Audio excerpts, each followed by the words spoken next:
I'm the Executive Leader, Strategy, Policy and Engagement for AbSec.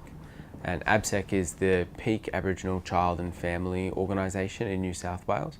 So we advocate on behalf of Aboriginal children, their families and their communities to have a greater say in the systems and supports that exist for Aboriginal communities and in all the matters that affect us, so that we can strengthen our families, strengthen our communities and support all Aboriginal children to thrive. In doing that, we want to take a real developmental lens and understand how the systems can support Aboriginal children and families to thrive. And that means understanding the processes, the cognitive processes around emotion regulation, around attention, around executive function, because we know that they're really important to not only the development of children, but they're important core skills for parents as well in being effective parents. And obviously, if we want a society that has that recognises that parenting is a skill and not just some innate quality, then it's also something that we can strengthen and that we can support. And so we want a system that is proactive about building the skills of families and communities to be strong environments for kids. And naturally, we want that to be science informed. And I think cognitive science provides a really important lens to both understand what's currently working and how we can improve it in the future. So we draw on the cognitive science literature and the broader science and developmental literature and have developed a broad model about Aboriginal child and for an Aboriginal child and family system, articulating all those key pieces so that we can really have this strong system for Aboriginal children and families, not only directly supporting children, but also supporting the adults around them so that all children are in an environment that allows them to thrive. So I studied psychology at the University of Sydney, and partway through that I actually ended up getting a job with Family and Community Services that was kind of an internship that focused on what was happening for children and young people in out-of-home care. And around the same time, my parents became foster carers. So we've had this sort of broader interaction with the child protection system. And when I had that interaction, it just sort of clicked for me that that's something that I wanted to be a part of, to support, to look at ways that we can really improve the lives of what are a very, quite a vulnerable set of our society. And I think we should have a better record as a society in terms of the outcomes that we're achieving for this group. So that sort of really started to shape the courses that I was selecting at uni, and I took on a very developmental lens. And then when I finished university, I started working full-time, became registered as a psychologist, and was working as a psychologist in the department, supporting children and young people in out-of-home care to thrive where they were and to overcome what we know from our cognitive science are the impacts of early adversity, early maltreatment, abuse and neglect that they had experienced, and the way that impacts on us, and really trying to help them to grow and be resilient.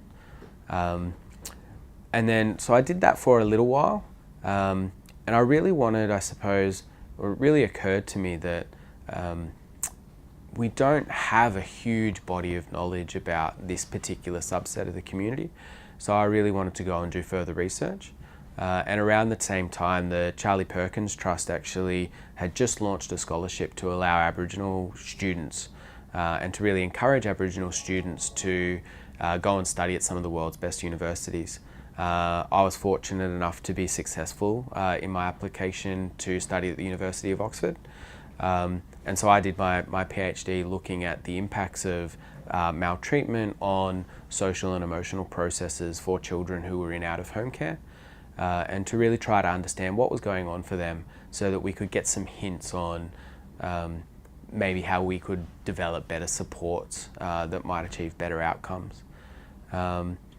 Following that research, I came straight back to New South Wales, straight back into the child protection system to try to utilise those insights at the front line, how we understand practice and how we do that.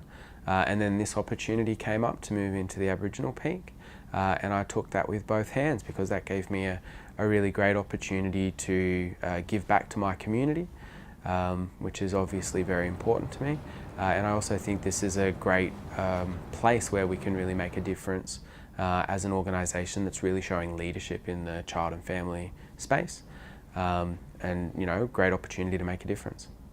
I suppose my lens on cognitive science is very focused on families and communities and child development and how we support children to thrive. So I suppose when I think of the future, you can't get around the fact that I don't think there will ever be a time where families and communities are not important and are not central to who we are. And that's certainly in the work that we do every day here.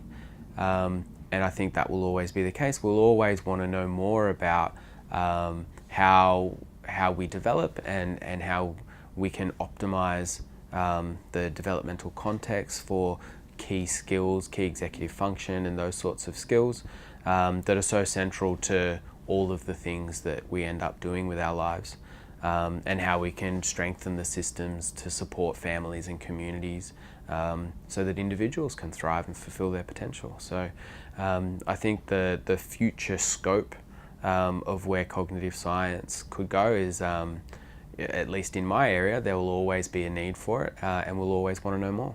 Our field's really diverse, and I suppose that means that the skills that are needed are really diverse as well.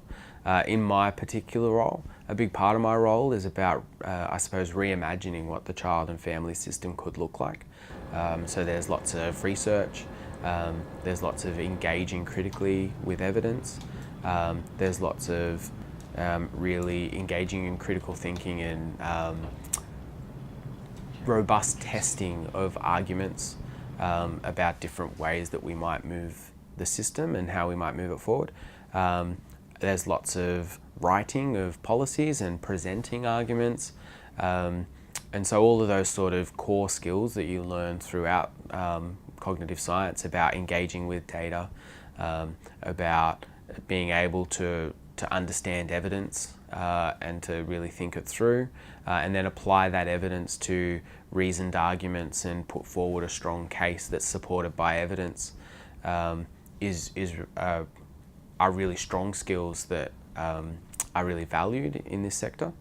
And they're certainly skills that I value as someone who often is involved with recruitment in the space, and we look for people that are strong writers, that understand development and are able to put the people into the policy, rather than just having really abstract sort of policy documents. Put the people and put the evidence in there so that we know that the things we're doing with families and communities are things that will work, and that are things that are guided by the evidence and will achieve better outcomes. I don't know, I suppose my main piece of advice would be just to be open, I guess, to what opportunities are out there. Thinking back to what I would have been thinking as a third year student in psychology, I would have been thinking that I'm about to head into a career as a clinician, as a practicing psychologist. But in reality, that was only a very small part of where I've ended up so far, and I can only imagine what is going to come in the future. So I think it's just worth keeping in mind that the content knowledge, obviously, that we get in psychology and in cognitive science is very valuable, and there's certainly lots of opportunities there. But the other core skills that we get with it are also extremely valued, and so we're not locked into any particular field or domain, and there's a real opportunity to sort of just follow the opportunities as they come up. As I say, I wouldn't have imagined that I would be in a policy space, but I am, and I love it, and I refer to the emerging evidence that's coming out from researchers in cognitive science and in other fields on a daily basis. If we're looking to the future and thinking about how we're going to solve some of the challenges of the future, then having that great group of core skills and a really diverse and functional view of the world around us, and being able to put people back in the middle of that is going to put us in a really great place to do that.